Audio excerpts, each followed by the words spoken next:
My name is Kim Guadagno. I'm the Lieutenant Governor of the state of New Jersey and also the Secretary of State.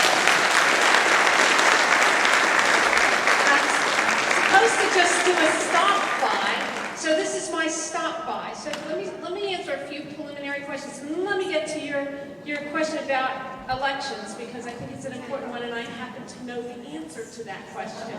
So it's always fun to come to a group of people where you can at least answer one question. So first, let me tell you who the Lieutenant Governor is. Many of you didn't miss anything. There was no Lieutenant Governor until 2009. Back in 2005, all of us decided to vote about whether or not we should have somebody replace the governor when he was otherwise unavailable. To give you some reminders, you know, Governor Whitman left a year early, and we had the head of the legislature come and run the government, the executive side, so there was an issue about whether the legislature and the executive, you guys are all in the teaching area, whether the legislature was independent and a co-equal branch, if it was also headed by, heading the executive side. So the Governor Whitman, Governor McCreevy, and then some issues about John Corzine when he was sick and was out for a long period of time. In each situation, you had the legislative branch take over the executive branch. So in 2005, constitutional amendment comes, you vote to have an election. 2009, there's an election for a governor, and in 2009, the governor now, candidate Chris Christie, invited me to run with him as the lieutenant governor candidate in 2010. I don't need to tell you, I was elected the first lieutenant governor of the state of New Jersey out of Monmouth County. Any Monmouth County boards here? There you go. Oh, there's some people I know, too. So, for those of you that want to know what it is I do all day, as you all probably could guess, I do whatever the governor tells me to do. But I also, because we ran on a budget, a campaign of less government, for those of you that thought during the storm last year I was getting paid to be in the state and was not in the state, I in fact am not paid as the lieutenant governor. When I walked in the door, I had no salary, no portfolio, no office, no staff, no pension, nothing. And we decided when we looked around state government, the governor and I, that it would be good to have us physically close together and do something related to business, which is what the governor had promised he would have his LG do. So, I am now the Secretary of State. If you've been in the State House, it's down the hall, literally from here to the back door, down the hall, take a left and a right, and you have the Secretary of State's office.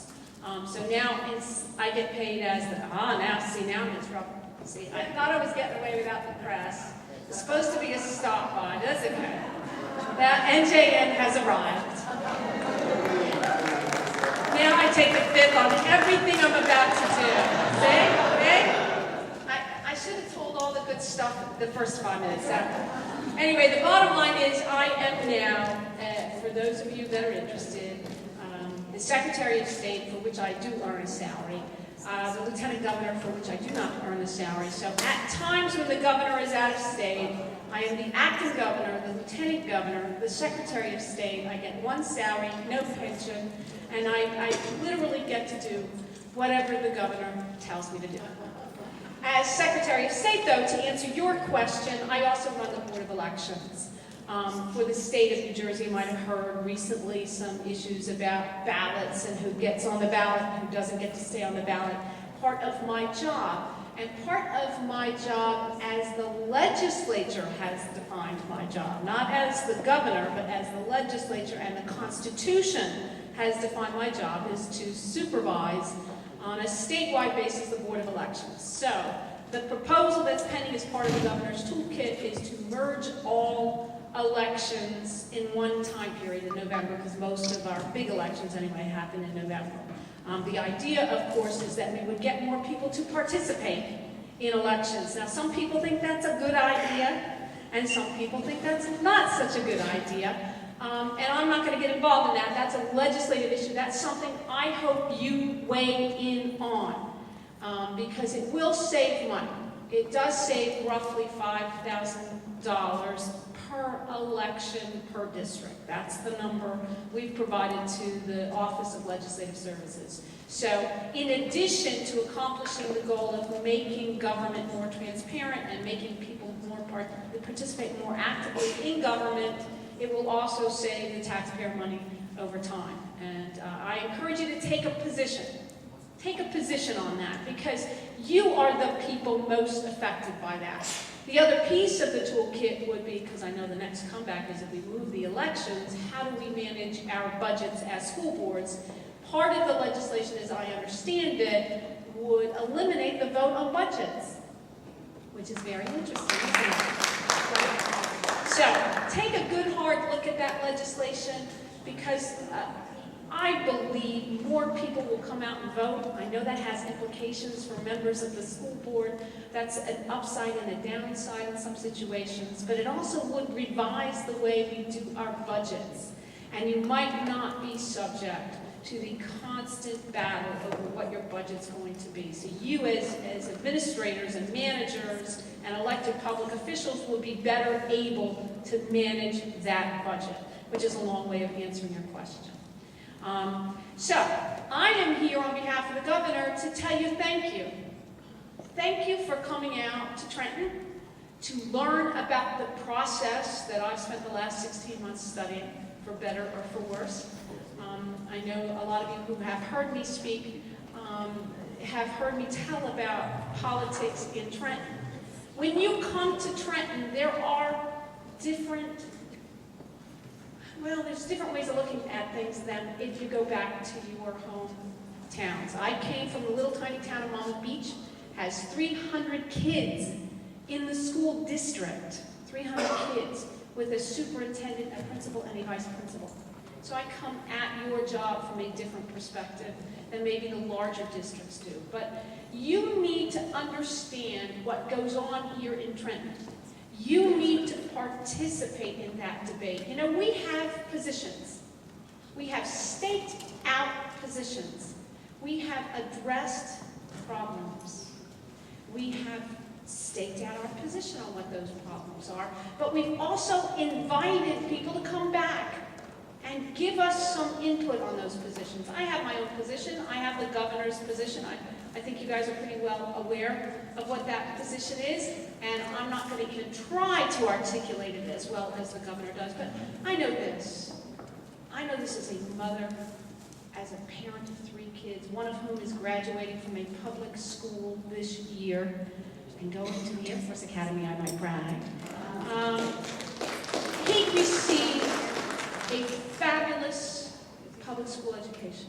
For the very first time in my life, when my kid got into a high school in Monmouth County, one of those special ones, I felt I was getting my tax dollars worth.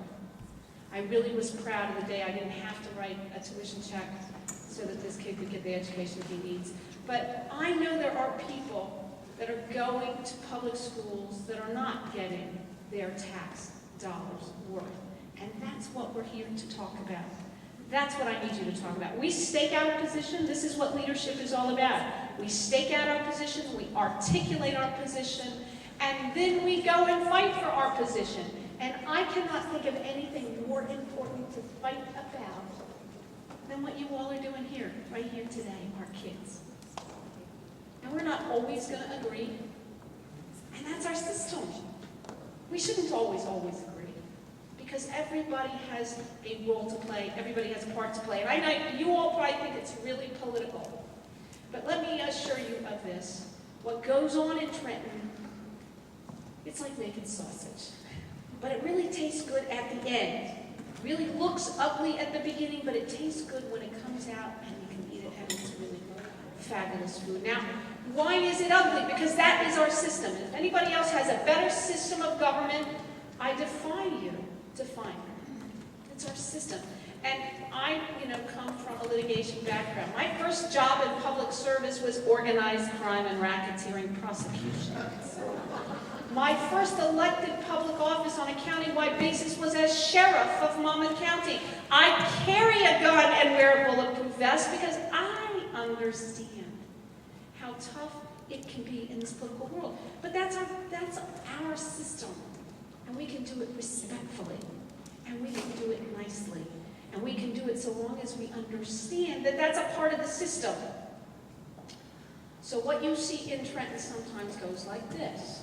the head of the Senate or the Assembly will go into the halls of Trenton under that gold dome and pound on his or her chest and talk about how horrible whatever we are doing the day is.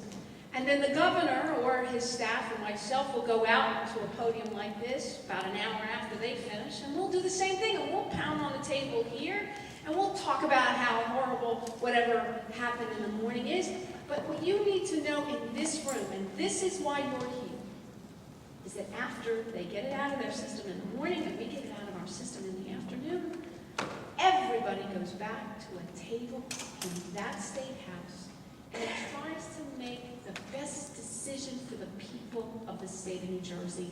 I believe that. I know they believe that.